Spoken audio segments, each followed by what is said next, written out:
Relaxation, breathing. Won't know. Today I'm going to go into relaxation in more depth and will describe a major feature of our nervous system which we can harness when we try different types of relaxation exercises. In the previous presentation about relaxation, we learnt about conditioning and covered how relaxation is a skill that you can learn. This presentation provides more detail on how you might be able to develop that skill by understanding underlying mechanisms and by learning further techniques for self-conditioned relaxation.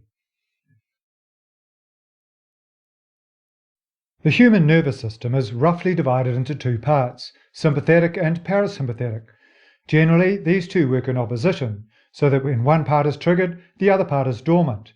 The sympathetic system is associated with faster heart rate, dryness of the mouth, secretion of adrenaline, and readiness for action. The parasympathetic system is associated with slower heart rate, saliva in the mouth, and a more relaxed state. The sympathetic system is activated when we are angry or fearful, and the parasympathetic when we are hungry or sexually stimulated. Have you ever wondered why you have so much energy when you are angry or fearful? This is because the sympathetic system ensures that you have plentiful energy available. When triggered, internal processes such as digestion are switched off, and you're ready to deal with potential threats from outside. This is an autonomous reaction, one which you have limited means to diminish once it's started. And have you ever wondered why we often eat food on a date?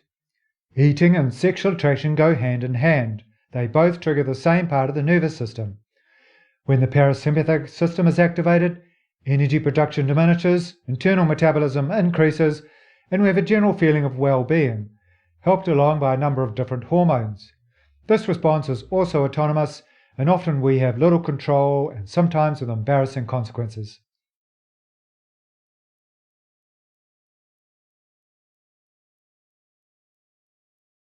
Have you ever wondered why your heartbeat is not precisely regular? Heartbeat speeds up and slows down. And the reason why this happens is because when you breathe in, you stimulate the sympathetic nervous system, which increases nervous activity and thus makes the heartbeat faster. When you breathe out, you stimulate the opposite side of the system, the parasympathetic, which slows down nervous activity and therefore your heartbeat. You can harness this knowledge when you practice relaxation by breathing out for longer than you breathe in, 2 to 3 times longer if you can. For relaxation, breathing out is more important than breathing in. While you breathe out, you should feel your body relaxing and letting go. Let's try that now. Close your eyes and sit back or lie down and focus on your breathing. Breathe in, 1, 2, 3. Now breathe out, 1, 2, 3, 4, 5, 6. Do that repeatedly, and over time you should get more and more relaxed. This breathing exercise is fundamental to learning how to relax naturally, and you should practice this always. While all relaxation exercises are similar, you might come across a different number of focuses. We've got breathing, progressive muscle relaxation, visual imagery, and meditation, which is often practiced as mindfulness. We've just covered the breathing exercise. Progressive muscle relaxation involves stretching and releasing each part of the body as you do your progressive scan from head to toe, or vice versa. Each release is done in coordination with breathing, so that you tense the muscle while breathing in, 1, 2, 3, and then relax while breathing out, 1, 2, 3, 4, 5, 6. By stretching and releasing each part of the body, you get to understand which muscles, if any, are tense and which aren't. It gives you greater awareness of the state of tension, relaxation in your body. When relaxation is working well, each part of the body should return to a relaxed state. If not, then work is required. Visual imagery is sometimes used to help a person relax, and this method is usually facilitator-led, meaning that someone else describes the imagery which you use to float off with. Alternatively, there are many soundtracks and other aids available for this, including both imagery and music. Meditation is the basis for techniques such as mindfulness and involves focusing on thoughts and inner sensations. The methods I advocate are breathing and progressive muscle relaxation. I choose these because the focus is on what is going on in your body rather than your mind. Both visual imagery and mindfulness focus on the mind. In this presentation, I will look at relaxation using muscle relaxation and breathing in more detail and the different ways you can go about in order to improve your relaxation skills.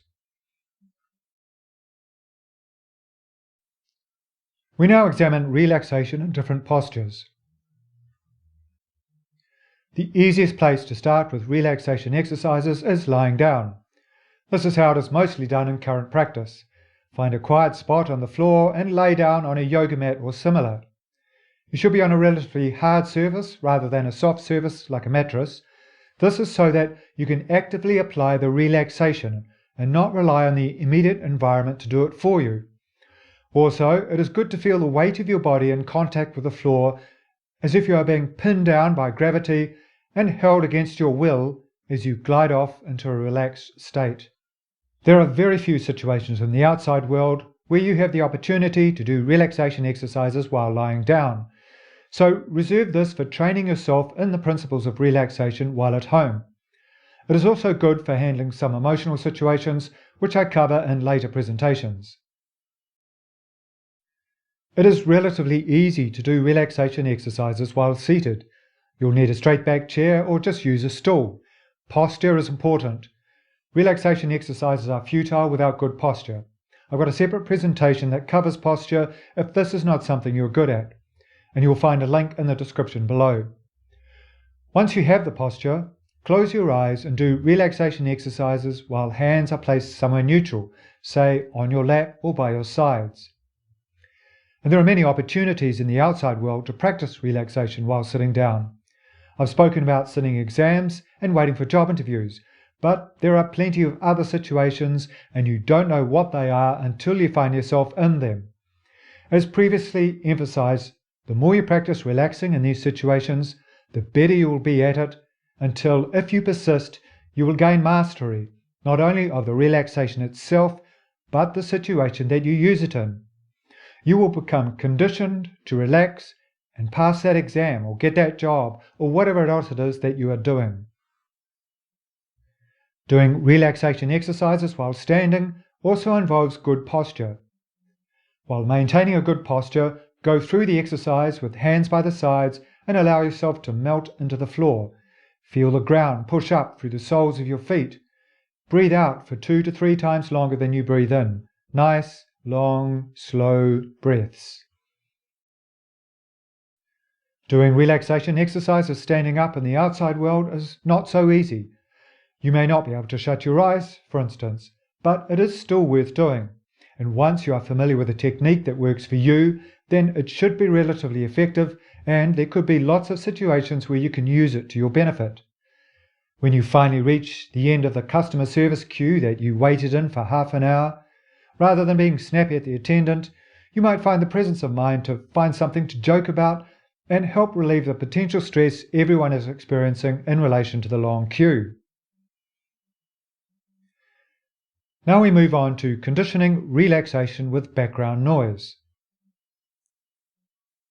A further extension of relaxation exercises that you can do at home includes adding some background distraction. Your household may already have some distractions built in, such as noisy children or loud traffic, but if not, it is easy enough to get some sounds from a suitable online repository such as freesound.org and play them back while you practice relaxation. In my presentation about relaxation, I spoke about how Tiger Woods trained to become a champion golfer. His father regularly distracted him during golf swings while he was learning, conditioning him to ignore external noise and remain relaxed and focused. You can apply the same principle yourself and learn how to ignore distractions while you condition yourself to relax. Try relaxing with background noise while lying down first, then seated, and then standing up. Try different background noises. Start with noises that you find least stressful, and then work your way towards noises that are more triggering for you. Conditioning yourself to relax in the presence of distractions will not happen overnight. It takes a long time and much practice, but the results are worth it. If you want to view more instructional videos on breathing and progressive muscle relaxation and other step-by-step videos on emotional fitness, then do go to practice.emotfit.com and sign up. You may also like to subscribe to the channel here on YouTube. I used to experience a lot of anxiety, especially in social situations, which would cloud my thoughts and make interpersonal relationships very hard, if not impossible. Afterwards, honestly, my muscles would often twitch.